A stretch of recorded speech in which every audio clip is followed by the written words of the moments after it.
Hi, I'm Peter Matthews with Firehouse.com News. We're outside the Baltimore Convention Center exhibit hall right now, where firefighters are kind of swarming the floor right now, looking at the new products, the new apparatus, and the new tools that are available to the Firehouse Expo attendees. The classes wrapped up a little while ago. Dozens of classes with thousands of firefighters in attendance. Just talking to them here and there, they were loving it. A lot of new stuff to bring home.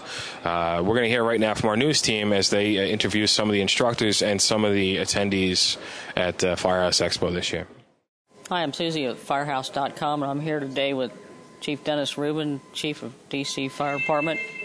Chief, what is the Easy Training pilot program that we discussed here today? Easy Training is an opportunity for folks to go to the internet. 3 clicks, they're in the system, so it's simple, hence the easy part, and to learn information about a multitude of topics. The idea is that it's a 10 to 15 minute, almost a teaser of various topics and information. It's going to be rolled out in a pilot sense in late fall this year, and it'll be online, and hopefully every fire department would have an easy button on their own company's website that they could go to and get training in 15-minute blocks. Whether you're volunteer, career, or anything in between, the idea is that a person could go there, get some really high-quality information in a short period of time. Today, we even discussed the possibility of taking that link and making it available on a cell phone.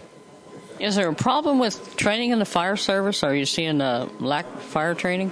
Well, the way I would describe this is this becomes another medium, another mechanism. Some people learn better by television, some people better by person. Some folks like to read books, some people like to go to the computers. And I think this becomes one more mechanism, one more portal, if you will, to get out great information in a timely fashion that I think the fire and EMS services are truly going to enjoy and use. Okay, thanks a lot, Chief. Thank you.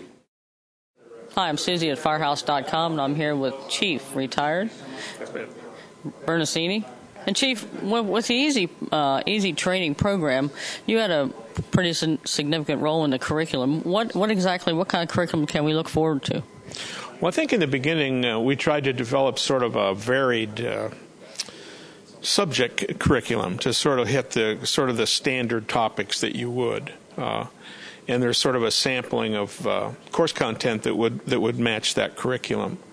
It's a very early development part of that, so the curriculum would have to be expanded behind that as the program goes on. Are you looking for something like lightweight construction and that kind of stuff on there? Sure, and that was one of the subjects that we put on the curriculum was lightweight construction. But just as an example, is that lightweight construction could lead into the ways that you would inspect that, the ways you would train around it, how you would command that when you're actually doing incidents that involve lightweight construction. Obviously, some of the details of that. So you can expand it out into a lot of 15-minute classes. So it's really sort of a beginning is what we're trying to do now, and then that'll sort of set the stage for where it all goes. Okay, I'll say also that they're going to do some kind of prevention module as well. Yeah, I think it's obviously one of the standard ways that we try to operate and try to solve problems and try to make people safer. Right. And there's a lot of places and ways that prevention, I think, can hook up in it. Okay, thanks a lot for your time. Thank you. All right. This is Paul Palusa from Firehouse.com, and I'm here with Dr. Dennis O'Neill, the superintendent for the National Fire Academy, for the session, The Basic Understanding of the Fire Service for Public and Elected Officials. Dennis, what is the session about, and what do you guys hope to gain from it?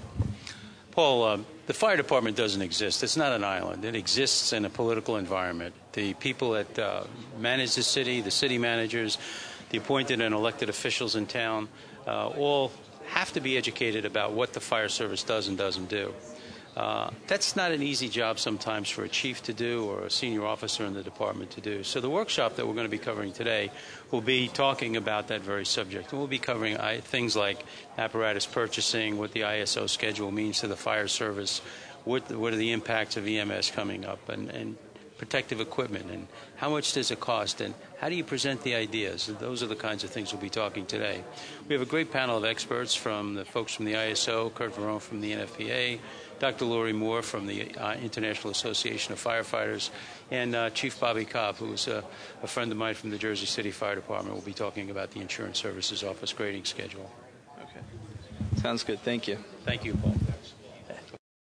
Hi, I'm Susie at EMSresponder.com, and I'm here with Dr. Rick Alcorta, State EMS Medical Director of the State of Maryland. Good afternoon. It's great to see you. So, what did we talk about in here? What are the stroke referral centers, and how did we get the stroke protocols? Were there statistics that were showing that maybe the basic care wasn't up to what it should have been? Well, let me start off. We're very lucky in Maryland that we actually have a EMS board that designates specialty centers. And there's clear evidence now in the medical literature that patients who have had strokes have the opportunity for a fibrinolytic intervention if we can get them to the therapy within 2 hours and then give the hospital that extra 60 minutes to get them care.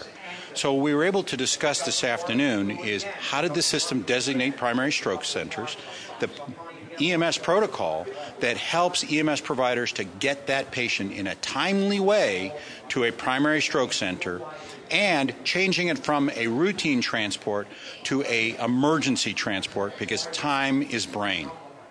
So it's best that, just like a trauma case, they get to the right center at the right time? Exactly. What we want to make sure we do is assess the patient quickly with the field Cincinnati stroke scale, make sure the patient's not hypoglycemic, check them for candidacy for fibrinolytic therapy, and then rapidly get them to the right destination in the right time with the right resources. Okay, let's talk about the oxygen flow that I just heard a part of the discussion. Let me hear about the low flow oxygen. Sure.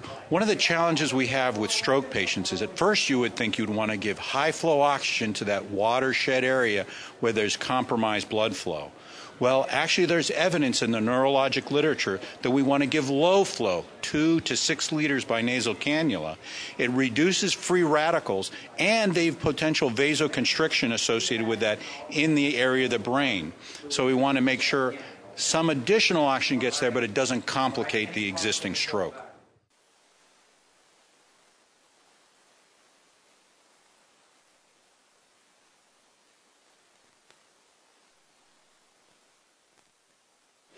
We're now down on the exhibit floor at Firehouse Expo, where there's hundreds of booths with different products, technologies, apparatus, tools, and other equipment available to the attendees.